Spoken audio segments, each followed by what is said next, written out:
Hvilken rolle spiller Danmark i forhold til udforskningen af rummet? Ja, det synes jeg er et meget godt spørgsmål, og vi har jo også noget at være stolte af. Altså, i Danmark er vi jo en del af det, der hedder den europæiske rumorganisation ESA. Det på den måde har vi da noget at være stolte af, og der er masser af eksempler på, hvor dansk teknologi også spiller ind. Det eksempelvis i udforskning af Mars, og faktisk også på rumstationen, altså på den internationale rumstation, hvor der er flere danske virksomheder, der har bidraget med forskellige hardware. Altså noget af det udstyr, som bliver brugt af astronauterne træner. Vi har haft meget fokus på rumkapløbet, og vi spørger om, hvordan du vil beskrive rumkapløbet, og man kan trække tråde fra rumkapløbet til, hvordan vi udforsker rummet i dag. Ja, det er jo et meget godt spørgsmål. Men jeg tror egentlig, at rumkapløbet var sådan baseret både på selvfølgelig det her kapløb om at udvikle nye våbensystemer og også sådan skræmme hinanden en lille smule. Men jeg tror virkelig også meget, at det handlede om sådan en trang til at udforske det uudforskede. Da man så kom til afslutningen på den kolde krig, så kunne amerikanerne og russerne jo godt se, at måske det, der i virkeligheden var brug for, det var ikke et kapløb, det var et samarbejde.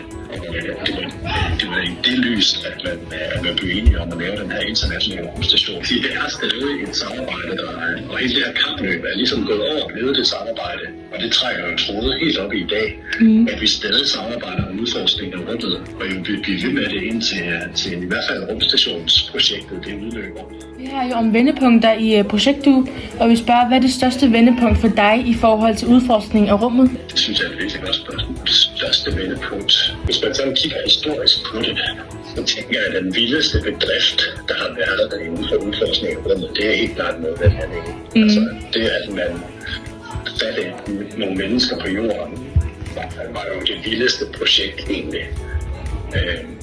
Også det mod og den vision, der har været, synes jeg, er kæmpe inspirationskilde. Men det var jo med den teknologiske udvikling, der er sket, den også gør det til en stor fordel. Altså for eksempel, at der er bare, der kan fungere absolut nu, hvor man tidligere havde dog for at måske styre tingene i noget højere. Så det vil nok være det største vendepunkt i udforskning af rummet, hvis de spørger på det. Ja. Der er jo 2 millionærer, Richard Branson og Jeff Bezos, der vil sælge billetter til turistture ude i rummet. Hvad tænker du om det? Man kan sige, lige nu der er det jo kun noget, der er muligt for folk, der er ekstremt rige, fordi jeg har talt om noget, der koster millioner og millioner. Så det er jo spændende at se i fremtiden, om det kunne blive så billigt, at man kunne gøre det mere tilgængeligt. Nu er Andreas Mogensen jo ude i rummet, og vi spørger lidt ind til ham. Har du haft berøring med udsendelsen Andreas Mogensen? Man kan sige, at jeg var ambassadør for Andreas' rumrejse, så det vil sige, at jeg indgår i sådan et korps af andre folk, som arbejder inden for jeg arbejder inden for noget, der har et eller andet rum for at gøre. Og det vil sige, at jeg bruger en masse tid på også at formidle om det hos journalister og jeg har om det osv. Så jeg tænker, at han har jo berøring med det.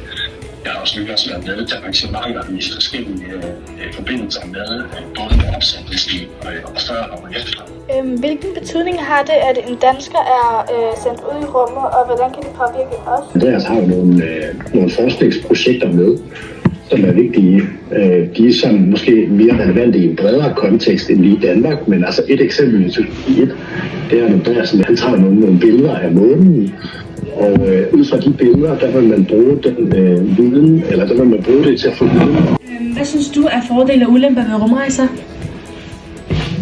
Altså, fordele er, at vi genererer viden, og vi genererer fascination, som både er brugbart i rumrejser, men jo også er brugbart på når man kigger på rumstationen som helhed, så har de en enorm dygtighed til at genbruge vand. Og til sidst, hvad er vores næste mål med rummet?